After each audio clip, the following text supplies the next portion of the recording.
Shalom, shalom. Est-ce que quelqu'un est content d'être là? Que la personne lève la main. Que la personne dise Amen. Amen. Encore une fois. Amen. Une troisième fois. Amen. Nous bénissons le Seigneur pour ce qu'il fait. Nous savons que toutes les situations sont pour nous amener de la tristesse. Il y a d'abord ce changement de température qui ne nous aide pas trop. Chez certains, ça porte un peu de... Que nous nous rétablissons. Tu as tout préparé à l'avance pour nous. Demain sera le 9 avril. Tu as déjà sorti le calendrier de la journée de demain jusqu'à la dernière seconde de la journée de demain. Pour après-demain, pour samedi, pour dimanche, pour tout le mois de mai, le mois de juin. Et toutes les questions que nous nous posons par rapport à la rentrée scolaire, aux activités chrétiennes. Seigneur, toi tu sais à l'avance toutes choses. Bien que tu ne les révèles pas en un seul instant, tu sais ce qui est bon pour nous. Et nous marchons dans cette confiance, nous marchons dans cette assurance. Même quand à certains moments nous baissons le regard, comme Pierre, qui a cessé en un instant de regarder à toi et qui a commencé à couler. À cet instant, il a crié, oh Seigneur, sauve-moi. Et même comme tu as jugé sa petitesse de foi, tu as tendu ton bras et tu l'as relevé. Et pour chacun de nous, nous savons que même quand nous nous écartons de toi, tu es un bon Père. Tu ne nous rejettes pas loin de toi. Tu nous ramènes à la maison. Et cette parole que tu nous donnes, que tu nous as donnée encore aujourd'hui au travers du thème, nous la gardons fermement. Plus que tous les autres trésors, tu nous dis que le roi des cieux est semblable à un homme qui trouva un trésor dans un champ. Il alla et il vendit tout ce qu'il avait, il acheta ce champ et il y demeura éternellement. Parce qu'avec ce champ, avec ce trésor, nous avons tout. Nous croyons qu'avec toi, nous avons tout. Nous n'avons besoin de rien d'autre en dehors de toi. Parce que ce qui est en dehors de toi, c'est le poison. Ce qui est en dehors de toi, c'est la maladie. Ce qui est en dehors de toi, c'est la flétrissure. Mais avec toi, c'est la vie. Et la vie pour l'éternité. Cette prière que nous faisons, c'est pour revigorer encore notre esprit. De dire, mon âme, mon esprit ne t'abat pas au-dedans. Au-dedans de moi, ne t'abat pas. Pose ton regard sur Dieu. Jamais ne t'abandonnera. Jamais ne te délaissera. Alors nous pouvons acclamer pour la grandeur de notre Dieu. Acclamons la grandeur de notre Dieu. Amen. Alors que quelqu'un sorte les dents, nous voulons voir les grandeurs dents. Même derrière les masques sourire. Amen. Ok. Aujourd'hui, le Seigneur a voulu de manière particulière nous enseigner. Et cela va se passer en deux phases. Nous allons voir la grâce et la miséricorde de Dieu. Amen. Le Seigneur nous donne ces deux thèmes, grâce et miséricorde. Déjà pour nous enseigner, pour relever aussi le niveau de notre intelligence, parce que nous avons besoin du renouvellement de l'intelligence. Et le renouvellement, c'est quoi? C'est enlever ce qui est vieux et remplacer par ce qui est nouveau. Amen. On ne peut pas enlever ce qui est vieux sans remplacer. Amen. Nous avons encore besoin de renouvellement de l'intelligence en cette période particulière. Nous avons besoin de comprendre ce que c'est que la grâce et la miséricorde de Dieu. Amen. Alors, en cette première partie, aujourd'hui, nous allons voir ce que c'est que la grâce.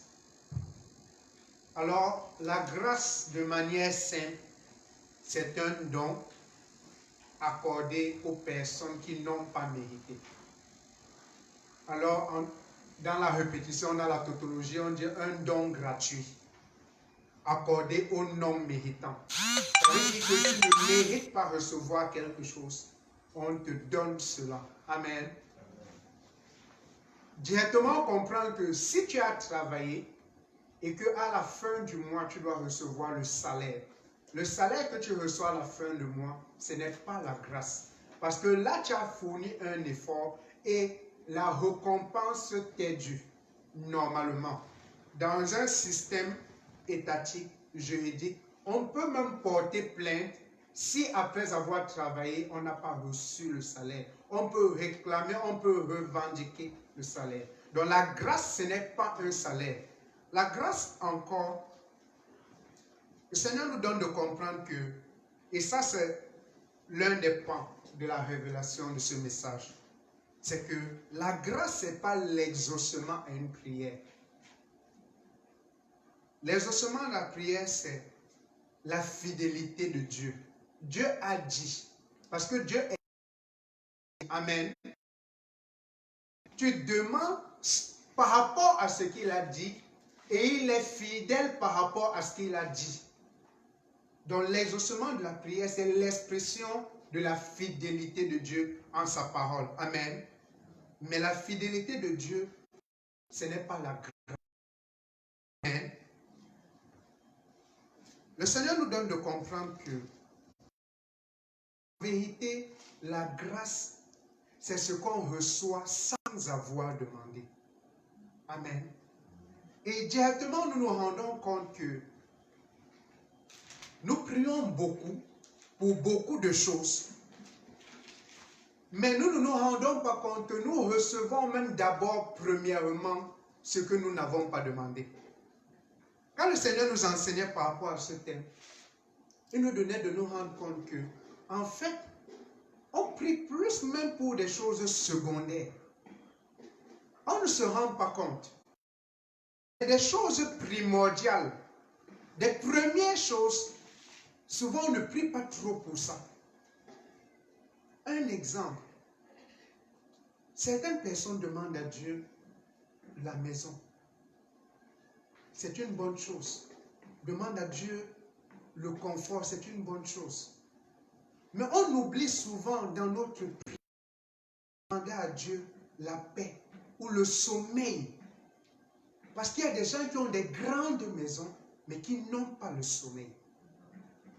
On oublie de demander à Dieu, on demande à Dieu, Seigneur, donne-nous le pain. Mais on oublie la saveur. Si on n'a pas l'appétit, ce pain-là devient tiède. Voilà des choses qu'on oublie de demander à Dieu. On demande à Dieu, mais nous mettre à défi un peu, combien de gens dans leur prière, Seigneur, je veux l'oxygène. Je veux l'oxygène. Et là, on se rend compte que, en fait, si Dieu ne tenait compte que seulement de ce qu'on lui demande, il nous aurait donné cela, mais on ne serait même plus en vie pour pouvoir jouir de ce qu'on a demandé. Est-ce qu'on se rend compte? On se rend compte directement que, oui, tu as une promotion, tu attends de Dieu un mariage. L'oxygène que tu as oublié de demander, ces choses-là vont venir quand tu ne seras plus en vie. Et directement, on voit qu'on a plus besoin de grâce que de prière. Amen. Parce que la parole de Dieu dit, l'homme ne sait pas ce qui est bon pour lui. Alors le Saint-Esprit intercède. Et on voit directement l'action du Saint-Esprit dans l'intercession au niveau de la grâce. Et c'est pour cela que Dieu directement avait touché tous les apôtres. Quand nous lisons toutes les épîtres, nous nous rendons compte que tous les apôtres commençaient par que la grâce, ils ajoutaient la paix, que la grâce de Dieu vous soit accordée. Mon frère, ma soeur, que la grâce de Dieu te soit accordée en cette journée, en cette période. Amen. Alors nous rendons déjà compte à quel point la grâce de Dieu, c'est quelque chose d'extraordinaire. Mon frère, ma soeur, si tu n'as pas 5 minutes de prière un matin, tu es en train de sortir en courant, dis Seigneur, accorde-moi la grâce de la journée. Parce qu'en 5 minutes, tu ne peux pas demander ce qui est nécessaire pour toi. Amen. Dis Seigneur, je veux la grâce de la journée. Le Seigneur sait ce qui est bon. Et le Seigneur sait que nous n'avons pas la capacité de demander tout ce qui est bon. Mais dès que nous avons la pensée de la grâce, cela est extraordinaire pour nous. Amen. Amen. Le Seigneur nous enseigne encore que la grâce de Dieu, c'est le plus grand cadeau que le Seigneur nous a accordé. Et ce cadeau, c'est Jésus-Christ. Amen. Amen. Alors le Seigneur nous a donné de comprendre cela comment? Il nous a donné de voir, quand nous lisons l'Ancien Testament, nous nous rendons compte de quelque chose. c'est qu'à aucun moment, même les prophètes à qui Dieu a révélé la venue de Jésus-Christ, nous ne voyons pas une prière qu'ils ont formulée pour demander à Dieu la venue de Jésus-Christ. Plus loin encore, nous nous rendons compte que les hommes, même quand Dieu disait que ne vous éloignez pas de moi, Dieu a dit cela dans les 4 livres de la loi, parce qu'il y a 4 livres de la loi et non 5, comme on a l'habitude de dire. La loi commence dans Exode et non dans Genèse. Et nous nous rendons compte que même quand Dieu disait au peuple, reste à côté de moi, le peuple ne comprenait même pas l'importance. Et ça se passe souvent avec nos enfants. Souvent tu dis à l'enfant, ne fais pas ceci. Mais l'enfant ne connaît même pas quel est le bénéfice qu'il y a à t'obéir. Et souvent il parle faire ce que tu lui as interdit. Il tombe dans des conséquences. Et c'est souvent ce qui se passe même pour nous, le chrétien. Quand Dieu dit, ne te livre pas au péché, souvent nous ne savons même quelle est la conséquence du péché dans la vie d'un homme. Et le Seigneur nous donne de comprendre que, justement, voilà là où la grâce de Dieu intervient. C'est que les hommes n'ont pas désiré la venue du Fils de Dieu. Au contraire, Jésus même utilisait une parabole pour dire qu'un homme a planté une vigne, a mis du pressoir, de l'engrais, tout ce qu'il y avait. Il a loué à des serviteurs. Il a envoyé des serviteurs pour aller prendre la récolte. Ces hommes-là ont tué. Jusqu'à il a envoyé son fils. Ces hommes ont dit, voilà l'héritier, tuons-le. Donc ça donne à quel point les hommes ne connaissaient pas. Rendez-vous compte. Tu vois quelqu'un qui est dans le besoin. La personne ne sait pas qu'elle est dans le besoin. Tu décides d'aider la personne. Mais tu sais que même quand tu vas aider la personne va rejeter ton aide. Mais tu décides de l'aider. Acclamons pour l'amour de Dieu. Amen. Alors c'est ce que Dieu a fait. C'est que la grâce maintenant, c'est que Dieu a vu le besoin de l'homme. Il a su que l'homme ne savait même pas qu'il avait ce besoin. Et il a décidé de répondre à ce besoin. C'est ce qu'on appelle la grâce. Amen. Maintenant, Dieu nous a donné de comprendre que même cette grâce qu'il a accordée aux hommes, à nous particulièrement chrétiens, nous n'avons pas compris la profondeur de la grâce. Et sans vous mentir, même tout humblement, à la fin de cet enseignement, nous n'allons toujours pas comprendre la profondeur de cette grâce. Parce que c'est quelque chose qui matérialise même Dieu. Mais Dieu veut aujourd'hui nous amener à une autre profondeur de sa parole. Amen. Le Seigneur nous dit dans Éphésiens 2, le verset 8, car c'est par la grâce que vous êtes sauvés par le moyen de la foi. Amen. Au verset 9, il ajoute, et cela ne vient pas de vous, c'est le don de Dieu. Ce n'est point par les œuvres, afin que personne ne se glorifie. On a compris dans la définition de la grâce que la grâce, ce n'est pas le résultat d'un effort. Ce qu'on reçoit à la fin d'un effort, c'est le salaire. Et ce salaire, on peut le réclamer. Mais la grâce, c'est quelque chose qu'on reçoit sans avoir fait un effort. Amen. Alors, Christ nous dit, ici c'est l'apôtre Paul qui parle, que nous sommes sauvés par la grâce. Mais le Seigneur nous donnait de nous rendre compte que, en fait, nous n'avons toujours pas compris ce que ça signifie. Et nous voyons cela dans les témoignages des uns et des autres. Nous voyons certaines personnes, quand elles parlent de leur conversion, tu te rends compte que cette personne est en train de dire que, en fait, je n'étais pas trop pécheur. C'est vrai que j'étais pécheur, mais je n'étais pas quand même trop pécheur. Je n'avais pas quand même trop fait. Donc, une manière de dire que, en fait, Seigneur, tu n'avais pas d'autre choix que de me sauver. Parce que Si beaucoup d'autres personnes ont péché plus que moi, tu les as sauvés. Moi qui ai moins péché, c'est normal que tu me sauves. C'est des pensées qu'on anime. Ces pensées sont souvent soutenues par quoi? Quand nous voyons certaines personnes qui ont, entre guillemets, trop péché dans le fond de notre cœur, nous pensons que ces personnes-là, c'est impossible qu'elles soient sauvées. Et ça arrive souvent pour des personnes qui sont dans des situations difficiles, qui ont des parents qui sont des marabouts, des sectaires, des rosicruciens, des francs-maçons, qui les persécutent à longueur de journée, pour des conjoints qui ont des problèmes comme ça. À un certain moment, ces personnes s'arrêtent et pensent que non, avec la gravité, et puis alors que ce soit des accusations révélées, que ces personnes-là sont la cause d'un enfant, de la mort d'une femme, de la mort de quelqu'un dans la famille.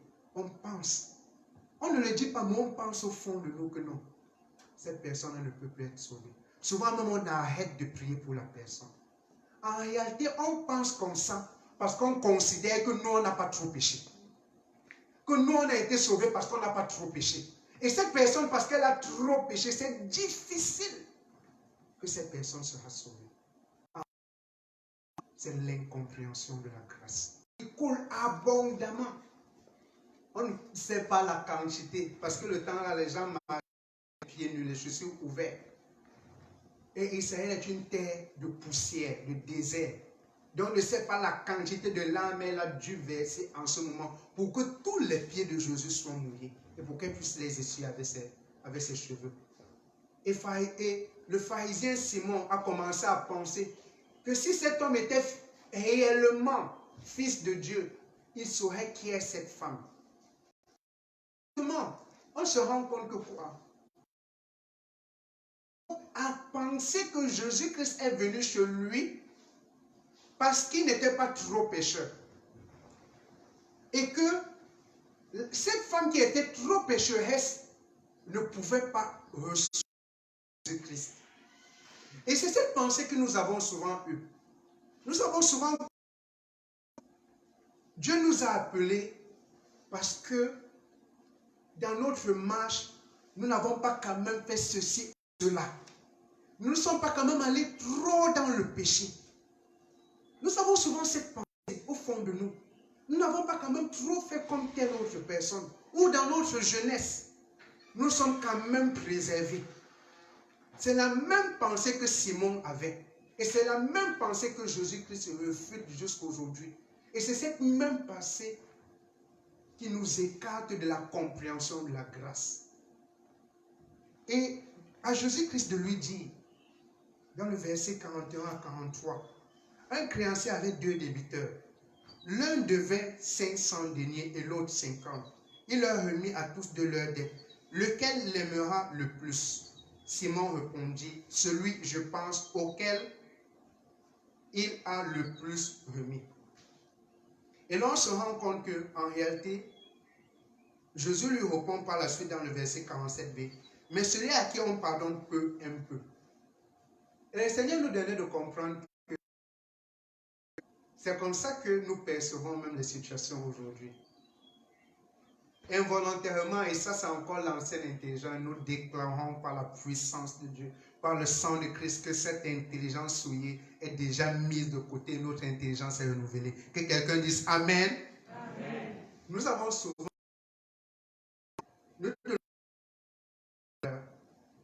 à celui qui nous donne plus.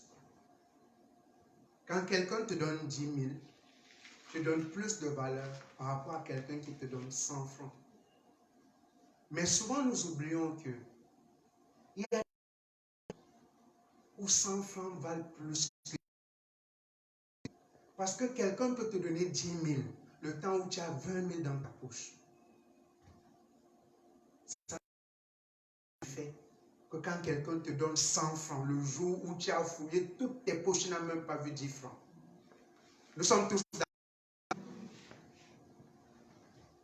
Et qu'est-ce que Jésus voulait faire comprendre ici aux pharisiens Simon?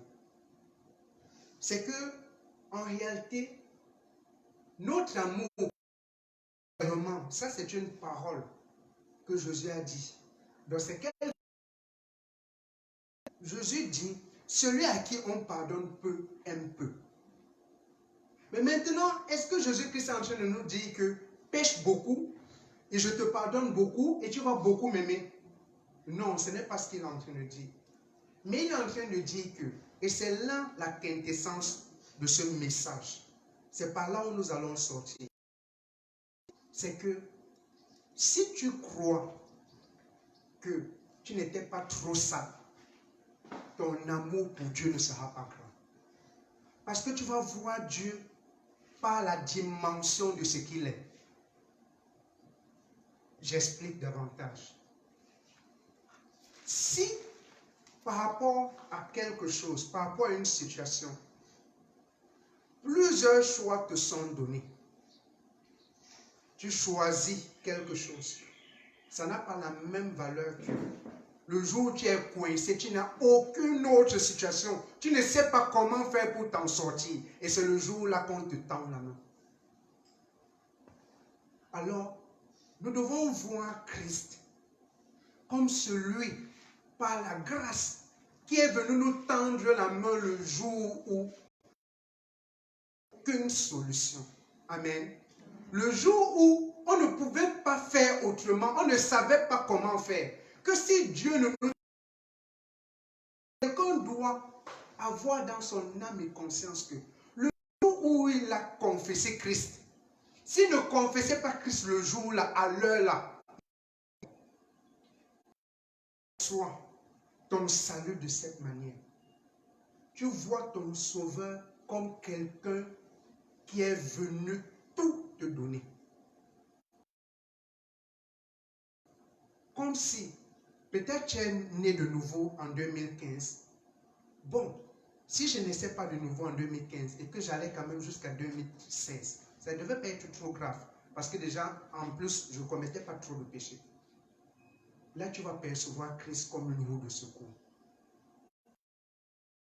Comme quelqu'un qui pouvait encore attendre, qui n'était pas obligé d'agir dans ta vie le jour où il a agi. Et ton amour pour lui. Et directement, qu'est-ce que ça va faire? Inconsciemment, quand tu seras dans les difficultés, tu vas penser à Christ comme une roue. Tu ne vas pas le voir comme la seule solution. Une solution. En réalité, le Seigneur nous donne de comprendre, nous terminons par là, que la perception de la grâce est un élément clé dans l'amour que nous avons pour Christ. Si nous voyons Christ comme quelqu'un qui est venu, qui pouvait encore attendre, notre amour pour lui ne sera pas grand. Mais si nous voyons Christ comme quelqu'un, le jour où il est venu, s'il était bloqué en route seulement une seule minute, je serais mort. Là, notre attachement serait tellement grand que quand quelque chose va vouloir nous écarter de Christ, je vais dire que non, celui-là, c'est lui qui m'a délivré le jour où j'étais dans la détresse. De lui. Je ne peux pas aller ni à gauche ni à droite parce que je sais, ce n'est pas seulement mon intelligence, ce n'est pas seulement la parole de Dieu qui me le dit. J'ai vu de mes yeux que s'il ne me délivrait pas le jour-là, je serais fini. Alors ton amour pour Christ sera plus profond. Amen. Alors mon frère, ma soeur, lève-toi, nous allons sortir par cette prière. Lève-toi en ce moment.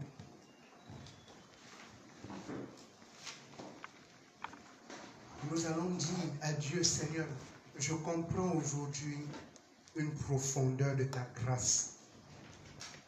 Je comprends ce que c'est que la grâce. Je comprends. Et même en comprenant cela, nous bénissons le Seigneur pour ce qu'il va faire au courant du mois de mai. Amen. Il va encore nous donner de comprendre quelque chose d'extraordinaire. Parce que même notre estime par rapport à celui que nous voyons dépend de notre compréhension de la grâce. Le Seigneur nous donne de comprendre par là. Il t'a sorti des ténèbres pour son admirable lumière. Tu crois qu'il a la capacité de sortir toute autre personne des ténèbres pour son admirable lumière.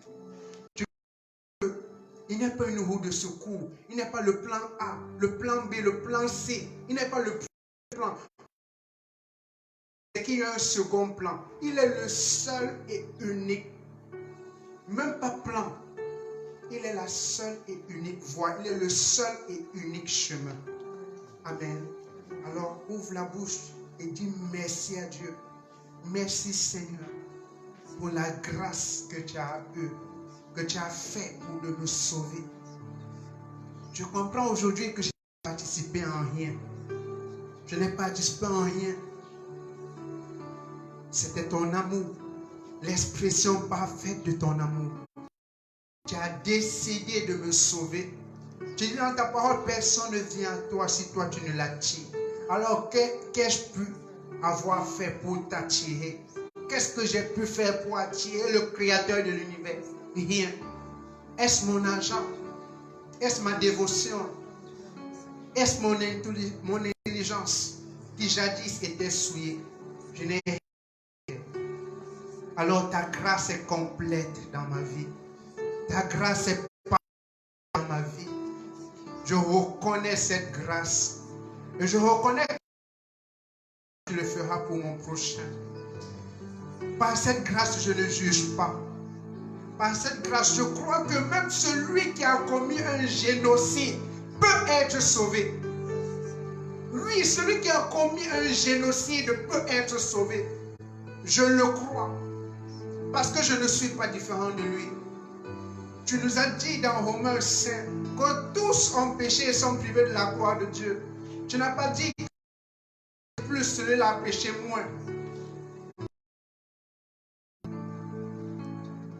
Je ne regarde pas la taille de mon péché jadis dans le passé. J'étais sale, j'étais souillé. Tu as tendu ta main et tu m'as lavé. Tu l'as fait gracieusement. Et pour cela, je veux te dire merci. Et pour cela, je veux t'acclamer, acclamer encore ton Dieu, acclamer encore.